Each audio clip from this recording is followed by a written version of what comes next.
It is my great honor to welcome our first partner.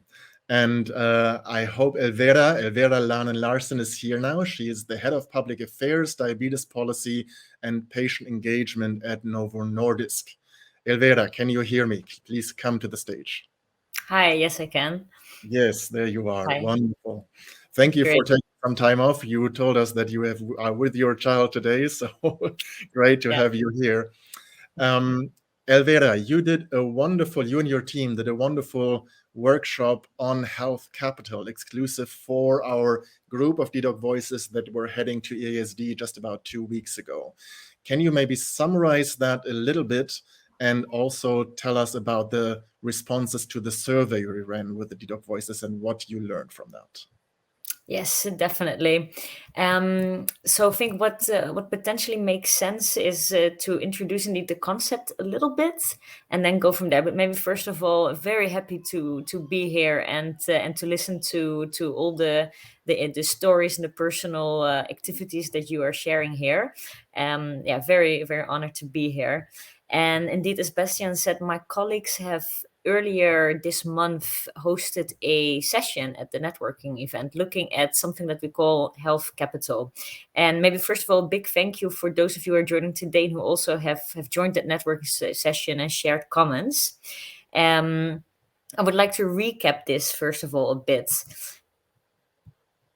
And that starts, first of all, with an understanding that type 2 diabetes is very complex. We're focusing a bit on type 2 diabetes here. And what we do is we try to drive innovation for people living with diabetes and other chronic diseases in our company. But we can only do that if we really understand the challenges that people face. And that also comes from a part, of course, that we understand diabetes is a big part of the life of some of you, of course, living with diabetes, but also there's many other parts that impact how you then live your life with diabetes. So what we've done is we looked at what can be cultural elements that actually impact how you live your life with diabetes, what can be the social structural parts, policies, health insurance. I think some of you alluded to it earlier also in what you have shared, but it can be also the psychological part, motivation, depression. If you are in a situation where you deal with mental resources, what does that mean? And then, of course, lastly, the biomedical part. So how is your body? How has diabetes progressed for you as an individual? How does that affect you? So we first look at these different concepts and try to understand that better. And then we've come to the concept of health capital. And I will try to summarize this, even though this is a bit of a busy slide and we had a little bit more time at the networking event. But I would really like to summarize it because that will put some more, I think, knowledge also in a reflection from our end on this. Um, what we've come to understand is that people in general are impacted by their health capital, which we define as this level of knowledge versus the ability to act. So, if you, for example, have a challenge with certain aspects of life, if culture puts a stigma on living with diabetes, it might be that your ability to act is impacted. And likewise, if you, for example, have a lack of access to information, your opportunity to have knowledge might be impacted. And then we can see that the more people identify themselves as being in this upper quadrant, so high ability to act and high level of information, the more you would have an opportunity to impact the way you live your life with diabetes. But also on the opposite, of course, if you have lower ability to act or lower knowledge, then it might be difficult to live the 99 points, I think 98% of the time that you live alone with diabetes. So what we've done in this networking session is to share this with you, and we were very thankful to have received a lot of comments from you via the Mentimeter. And what I wanted to do mainly is to share some reflections on these answers, and then also end with one more question to you. So we asked, for example, do you find this health capital concept useful to understand the needs of people living with diabetes in your country? And we got quite an overwhelming answer of 100% of you who have responded to say, yes, this is actually a useful way to better understand what the needs are of people living, in this case, with type 2 diabetes in your countries.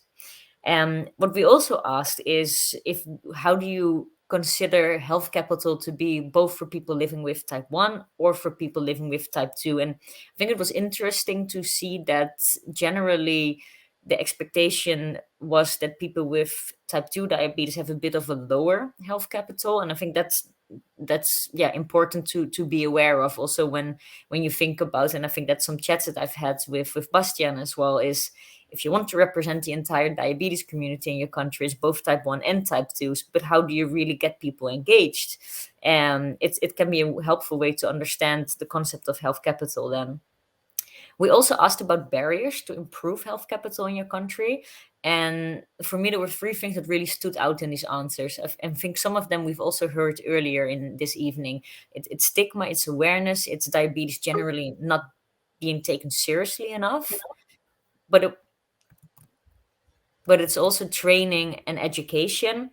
And I thought interestingly, there was a comment around the short-term focus of politicians and also economic cycles. So that's, I guess, more the social structural element of it that can really have an impact. We then also asked what can be your contribution as a diabetes advocate to improve health capital in your country. And a lot of the answers that we saw was about the awareness part, because it's really important to raise awareness. It was about the peer support. But then there were also a lot of comments on, you could say, on the political role. So how can you make sure that, for example, on the local level, healthcare is improved, but also that you are able to have a debate with politicians and decision makers on overall investment in diabetes. Also, for example, by addressing the consequences of diabetes on the long term.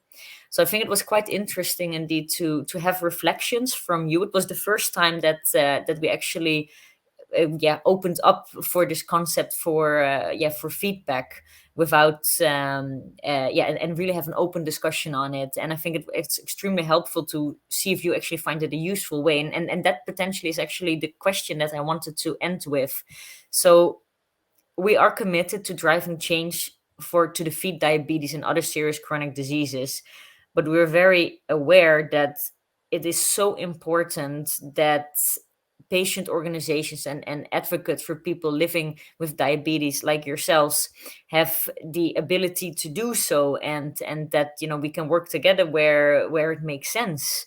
And that's why I wanted to ask if you, and I think Bastian will get back to me the answers if you kind of answer in the chat, but it would be really interesting to hear if you find this concept useful in the very few minutes, of course, that I had to kind of showcase it here to you. Because what we can look into is if we could do something a little bit more lengthier that actually put some more meat on the bone to this. We would be happy to do that, but I think the first thing starts with understanding if that's actually your need and your wish. So it's an open question to you to let us know if you are interested, and then I happily take that further up with Bastian and the team. But for now, thank you so much for allowing me this intervention, and also for listening to all of you here. So thank you very much, Bastian, for the opportunity. Thank you, Alvera, for bringing this concept once again. Initially, it was, as you said, only planned for the small group of dedoc voices, but we are very thankful that you decided to bring it here to Doc Day. I know 5 minutes is really, really short to explain it, but I think you can see from the few comments I threw into this broadcast, and there will be a lot more on Facebook out there, that people already like it. And this is also what I really like about the work you do in not only in patient engagement, but with the anthropological team at Novonordisk that is standing behind that, is that you develop these concepts and then you share them with us. We've had these interactions over the last 2-3 years that we've been working together, that you bring these tools not only as research for your company, but then you approach us and you say, hey, we did something initially internally, but maybe this can be useful for you, for the community, and then you bring it here and you see from the feedback that people are really in favor of that, like the concept, and there were some favorable comments. The other thing I really like about the work you do, Alvera, here is that, I mean, we only had this session less than 2 weeks ago, and you've already reflected upon it, taken into account the answers you received through that survey, which I think we just gave them to you at EASD last week, and now you're here and also reflecting upon them. So the fact that you're not only presenting, you're also asking, and you're taking into account the answers that will then affect your policy work. I think this is the kind of interaction we look forward to in working with partners such as Novonordisk. Thank you very much. Thank you. And we will gather more feedback. And my last question to you is, I'm sure there is a lot more, I know there is a lot more behind it than what you could present in these 5 minutes.